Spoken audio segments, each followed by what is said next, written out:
How many missed paychecks before you can't pay the bills? How long could you keep your home or your car? Think about it. Leona Vast found herself there, caught in a chain of events she couldn't break out of. She lost the bank job she'd held for years. She started to lose some of her eyesight, and before she knew it, her monthly rent had dried up her savings. She didn't know where to turn, didn't know how she'd find another job. Your age of 57, and it's tough.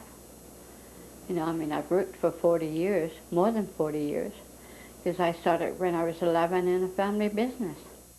Life should have dealt Leona a better hand than this. She worked her whole life only to end up 5 days away from living in her car. It was pretty scary, yeah. But on the 5th day, just before she called her car home, a savior stepped in. Well, they say if you wait, it'll come to you. Yeah. You just have to be patient. Leona was saved by the Victoria Human Exchange Society.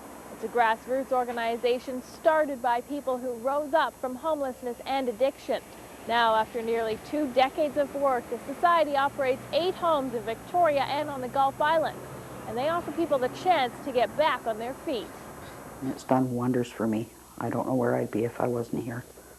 Erin Burden lives in one of the society's homes with Leona, but she arrived in a totally different way. After the recent death of her grandmother, she spiraled into addiction. She lost herself to drugs and alcohol, but somehow found the strength to enter a treatment center and get clean.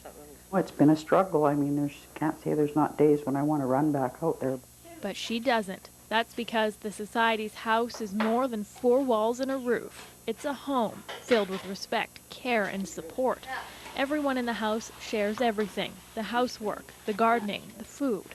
No drugs or alcohol is allowed. Each of the Society's 8 homes make a family out of strangers.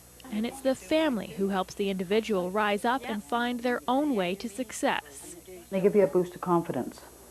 You know, when I first came, I didn't feel too good about myself, and I'm starting to grow a bit, I guess you could say. Each person stays in the house about as long as they need to get back on their feet, anywhere from a few months to over a year. They pay a small rent every month, and with the help of the Society, they look for work or go back to school. And the Society's Vice Chair Wes Mellors says the ongoing support is the key to this program's success. We have a follow-up. Like, we don't just take them in for 3 months and give them the boot. I mean, and then they're out of the bubble and back on the street, right? No matter what type of knowledge. This change don't happen overnight, you know? For people like Leona, this kind of support has literally saved her life. She's now hopeful for a good future. She's in school again, and she's proud of how far she's come out of her desperate situation. And like I say, you get to a point you can only go up. Yeah. And I've never been the type that when I hit rock bottom, I'm going to do something bad. I look for ways of raising myself up. The Society's goal is to expand the program to include more homes and continue to break the cycle of homelessness. But there's a waiting list right now for a space in a house, and they're in need of donations. So if you have any clothing, furniture, blankets, kitchen supplies, or any household items, they could use your help.